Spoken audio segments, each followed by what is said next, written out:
जिस तरीके से एक्स्ट्राडिशन आखिरकार हो पाया है, क्या आप अभी सरकार को इसके लिए धन्यवाद कहेंगे कि आखिरकार सरकार ने 2019 से फॉलो किया? 14 साल की सजा थी, इसके लिए एक्स्ट्राडिशन में समय लग रहा था। आरके सिंह अभी कह रहे थे कि सजा जब चल रही है तब एक्स्ट्राडिशन नहीं हो सकता, इसके लिए इतना समय लग रहा था। उपाध्याय जी।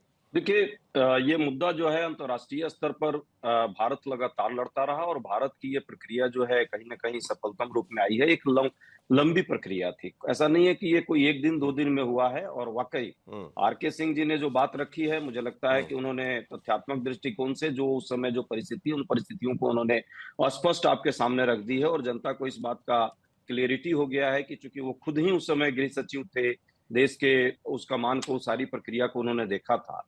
कैसे एक-एक करके 10 सालों में तत्कालिक जो यूपीए सरकार हमारी थी उस समय, वो भी इसको एक-एक स्टेप वाइज़ उसके पूरे डिटेल्स हैं, लंबे कानूनी प्रक्रिया जो चली है और उसको यदि मैं यहाँ गिनाऊँ तो शायद पूरा शो आपका कम हो जाएगा, कि लगातार उस पर यूपीए की सरकार ने उस पर डिमांड रखी, लगातार वहाँ के यूएस प्रशासन से बात रखी और इंटरनेशनल कोर्ट ऑफ जस्टिस का भी इसमें बीच-बीच में मामला आया। एक आतंकवादी, चाहे आतंकवादी सरगना हो या आतंकवादी सरगना को सहयोग करने का कोई व्यक्ति हो, मुझे लगता है किसी को भी किसी भी रूप में माफ नहीं किया जाना चाहिए। किसी भी देश के लिए भारत हमारा, और जिस तरह से हमारे देश पर इन लोगों ने कातिलाना हरकत किया, हमला किया, उसके लिए उनको जितनी भी सजा दी जाए वो कम है। आज सरकार जो प्रक्रिया फॉलो करके यहाँ लाने का प्रयास की है, तो निश्चित तौर पे उसका भी स्वागत योग्य है। पर जो प्रक्रिया रही है, ये एक दिन की प्रक्रिया नहीं है। बीच में कभी-कभी कुछ मुद्दे ऐसे आए जिसमें स्लो भी हुई और इस सरकार को भी जिस स्तर पर जाना चाहिए था, जितना फास्ट ट्रैक सिस्टम अपनाना चाहिए था, किसी कारण से नहीं अपना पाई। पर चलिए, देर आए दुरुस्त आए। हम चाहते हैं कि इस प्रक्रिया में जो मूल सरगना है, उसको भी किसी न किसी रूप में हेडली और लश्कर आपकी के सराहना भी जो कर रहे हेड हैं, लेकिन उसके साथ साथ ये भी कर रहे हैं कि थोड़ा क्रेडिट उनको भी दे दिया जाए। अजय आलोक, मुझे लगता सराहना है तो आपकी कर ही रहे हैं, लेकिन ये भी कह रहे हैं कि थोड़ा क्रेडिट उनको भी दे दिया। मैं समझता हूं ये क्रेडिट की पॉलिटिक्स नहीं है। यदि आतंकवादी हैं और कोई भी सरकार किसी भी तरह से आतंकवादियों पर इस तरह से कार्रवाई करेगी और एक प्रक्रिया के तहत, चूंकि इंटरनेशनल कोर्ट ऑफ जस्टिस और अंतर्राष्ट्रीय प्रत्यार्पण संधि के तहत बहुत सारी प्रक्रियाएं फॉलो की गई, इसलिए इतना लंबा समय लगा। पर यह भी सच है कि सरकार को जो है आने वाले समय में उन सारे इस तरह के लोगों को लाने के लिए कटिबद्ध होकर के काम करना चाहिए और ये पक्ष विपक्ष की बात नहीं है। देश के सुरक्षा और देश की नीतियों की बात है, उसमें हम सब साथ। ठीक, अजय जी, सबसे पहली बात, मैं 2-3 तथ्यात्मक इसमें सुधार करना चाहूंगा। 2-3 तथ्यात्मक सुधार करना चाहूंगा जो अजय उपाध्याय जी भी बोल रहे हैं, जो आरके सिंह जी ने भी बोला। 2-3 तथ्यात्मक सुझाव हैं इसमें, सुझाव नहीं है, ये फैक्ट है। फैक्ट नंबर 1, 2008 में मुंबई बम ब्लास्ट होता है और एनआईए जैसे प्रीमियर एजेंसी को 3 साल लग जाते हैं चार्जशीट फाइल करने में। यह बहुत बड़ा प्रश्न चिन्ह है, इसलिए क्योंकि इस वक्त राणा साहब को हेडली के साथ 2009 में 2 मामलों में सजा हुई थी। 2 मामलों में, एक डेनमार्क एम्बेसी में, डेनमार्क में ब्लास्ट करने का, क्योंकि प्रॉफिट मोहम्मद पे कार्टून निकालने के चक्कर में गर्दन काटने का आदेश दिए गए थे, उसके लिए। दूसरा, मुंबई बॉम्ब ब्लास्ट में लश्कर ए तौबा की मदद के लिए। यह सजा कब हुई? यह सजा हुई जाके 2011-2013 में। हमारी एजेंसीज ने 2010 में ये एक्स्ट्राडिशन फाइल कर दिया होता। 2013 में, वही कह रहा हूं, इनको सजा 2013 में हुई। 15 साल का पनिशेबल क्राइम था, 5 साल सुपरवाइज क्राइम था। 2020 में इनको कोविड के पहले छोड़ दिया गया। 2019 में हमारी सरकार ने एक्स्ट्राडिशन फिर फाइल की, क्योंकि जैसा आरके सिंह ने कहा कि अगर आप टर्म सेंटेंस सर्व कर रहे हो तो आपका एक्स्ट्राडिशन नहीं हो सकता है। लेकिन इस आदमी को, मुंबई तवस्सुर राणा को, मुंबई बॉम्ब ब्लास्ट के लिए एक्विटल मिल गई थी। ये सिर्फ सजा काट रहा था उस जुर्म के तहत, डेनमार्क एम्बेसी के जुर्म के तहत, जिसके कारण इसको 2020 के अर्ली कोविड के कारण इसको अर्ली छोड़ दिया गया। 2019 के दिसंबर में हमारी एजेंसीज ने इस पे एक्स्ट्राडिशन फाइल किया और लगातार ये कोशिश करके हम यहां तक लाए। देखिए, यहां पे कोई इधर उधर की बात नहीं करनी। आनंद दुबे जब बोल रहे थे, मैंने अपने ओपनिंग स्टेटमेंट में कहा, ये राणा इंपॉर्टेंट इसलिए नहीं है क्योंकि ये क्राइम किया, ये सजा वहां भी काट रहा था।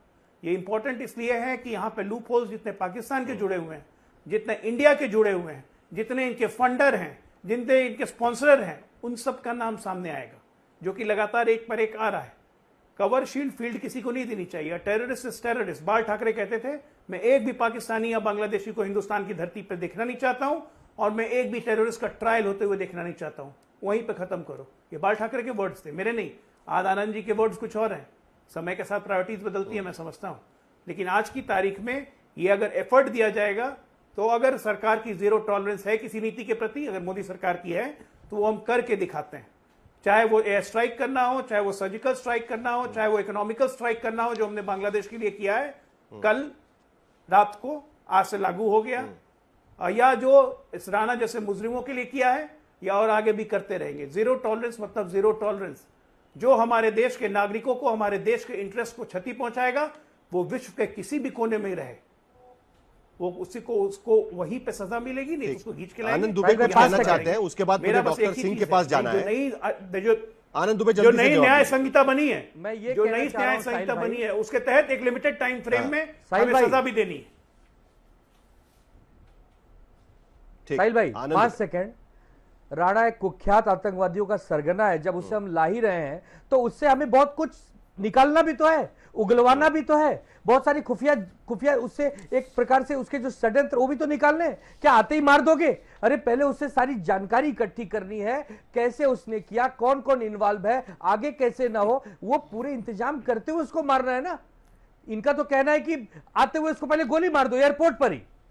अरे वो इतना, मैं बाला साहब को कोट कर रहा था, कितनी जानकारी, मैं बाला साहब को कोट कर रहा था। भाई आप मेरे शब्द क्यों ले रहे हो? नहीं तो बाला साहब ठाकरे को कोट कर रहे थे। बाला साहब ठाकरे जी ने, हाँ तो उन्होंने स्थितियों पर कहा था, उन्होंने स्थितियों पर कहा था, उन्होंने ये भी कहा था कि अगर कोई बहुत कुख्यात अपराधी है के साथ इंटरव्यू देख लीजिए बाला साहब का, बातें वो पहले उगलवा लो, जो उसका षड्यंत्र है पहले उगलवा लो, फिर मारो ना। ये तो आप कैसी चेतावनी भरी बातें कर रहे हैं? हमारे देश के लिए कितना इंपॉर्टेंट उसको हम पकड़ के ला रहे हैं, इतनी उसके पास जानकारी एक चीज अजय आलोक ने कही है, उस पर उनसे प्रतिक्रिया मुझे लेनी है, लेकिन उससे पहले doctor Vikram Singh farmer DGP है उत्तर प्रदेश के, एक आंकड़े में बस आपके सामने रखना चाहता हूं। 2024 में भारत के एमओएस होम नित्यानंद राय, उन्होंने लोकसभा में कहा था कि 178 रिक्वेस्ट अब तक अलग अलग देशों में एक्सट्रेडिशन के लिए की गई है, जो भारत से भाग चुके हैं, अलग अलग गुनाह करके भागे हुए हैं, कोई टेररिस्ट है, कोई किसी ने फाइनेंशियल क्राइम किया हुआ है, कि अलग अलग तरीके के क्राइम है। उसमें से सिर्फ 23 लोग अब तक 2024 में, उन्होंने कहा था पिछले 5 साल का यह रिकॉर्ड है, सिर्फ 23 लोग भारत आ चुके हैं। उसमें से 65 रिक्वेस्ट ये अमेरिका में की गई है एक्सट्रेडिशन के लिए। यह आंकड़ा है आज की स्थिति में। आपका स्टेटमेंट में यहां पर पढ़ रहा था डॉक्टर सिंह की, जिस तरीके से ये एक्सट्रेडिशन हुआ है, उसके बाद बाकी एक्सट्रेडिशंस भी जल्दी हो सकते हैं। क्या आपको लगता है कि अभी भी ये टाइम टेकिंग प्रोसेस है? आपको लगता है? डॉक्टर सिंह की मेहमान नवाजी देखी उन्होंने। आईएसआई अभी देखो, अभी सुनो आप मेरी बात। अभी कह रहे थे कि आईएसआई दोषी, भैया आईएसआई को पठान को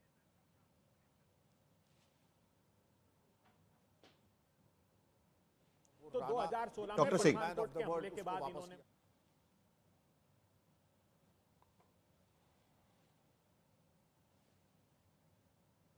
जैसे डेविड कोलमैन हेडली के केस में है वो। डॉक्टर विक्रम सिंह, आपको मेरी आवाज आ रही है? जी हाँ, आवाज आ रही है। मेरी आवाज आ रही है आपको? जी बोलिए। तो डेविड कोलमैन हेडली आ रही केस में यह कहा जाता है कि प्ली बार्गेनिंग के तहत, और वो भी एक वैल्यूएबल एसेट है उनकी ड्रग एनफोर्समेंट एजेंसी का, तो इसलिए शायद कदाचित हम कितनी भी कोशिश कर लें, डेविड कोलमैन हेडली यहां आने वाला, उसकी संभावना जरा नगण्य है। लेकिन जो अब हुआ है वो मैं समझता हूं कि एक बहुत बड़ी विजय है, और इसके अलावा जो बाकी चीजें हैं, मैं समझता हूं पारस्परिक संवाद से ही वो संभव हो पाएगा कि बाकी लोग भी आ जाएं। इसके पहले भी बड़ी कामयाबी हमको मिल चुकी है, लेकिन डेविड कोलमैन हेडली एक टेढ़ी खीर साबित हो रहा है। लेकिन तहव्वुर राणा इसके पहले भी ये था, ये सही है अजय आलोक साहब ने जो कहा कि 14 साल उसको सजा हुई थी, नेक चलने के चलते 4 साल माफ हो गया, लेकिन जैसे ही छूटा उसके बाद कूटनीतिक प्रयास और तेज हुए और तहव्वुर राणा वापस आ गया। और लेकिन अब ये जरूरी है, जैसा कि विद्वान पैलेस ने कहा है, गहराई से पूछताछ, उसके क्या क्या संपर्क थे और क्या क्या यहाँ पे कवर फायर अभी आया नहीं साहिल जी, लेकिन कवर फायर देने वालों की जो है वाणी सामने आने लगी। क्या इसके ट्रायल जो है वो बहुत ही पारदर्शी और न्यायोचित तरीके से हो? अरे जब अजमल कसाब को पारदर्शी तरीके से किया गया तो इनके ऊपर कौन सी जो है कुदृष्टि पड़ने वाली है? लेकिन जो कवर फायर और कृपा है, और पूरी घटनाक्रम के बाद आप याद करें, इसका ऑफिस तो जो खुला ही first world immigration service Tardeo में, उसको कैसे खुल गया ये? और पाकिस्तान आर्मी की मेजर की ये हैसियत नहीं है कि 200 करोड़ पाकिस्तानी रुपए एडवोकेट को दे करके सुप्रीम कोर्ट में अपनी पैरवी करे। $20 मिलियन एक ऐसी रकम है पाकिस्तान के फील्ड मार्शल भी शायद न दे पाए अपनी कमाई से या अपने पेंशन से। अगर इन्होंने दिया है, जाहिर है कि ISI का ये एजेंट है और पाकिस्तान आर्मी का बहुत वैल्यूएबल एसेट है ये। लेकिन जो यहां पर उसके खिलाफ NIA के कोर्ट में, अदालत में मामला चलने वाला है, वो बहुत इंपॉर्टेंट रहेगा, क्योंकि अमेरिका के साथ जो हमारी एक्स्ट्राडिशन ट्रीटी है उसके मुताबिक हम तब तक उसे डेथ पेनल्टी नहीं दे पाएंगे अगर जो offence is not punishable bye death in US। मतलब उसी ऑफेंस के तहत हम उसे डेथ पेनल्टी दे पाएंगे अगर उसी ऑफेंस के लिए अमेरिका में भी डेथ पेनल्टी दी जाती है। पहले से यह मांग उठना शुरू हो चुका है कि तहव्वुर हुसैन राणा को फांसी दिया जाए।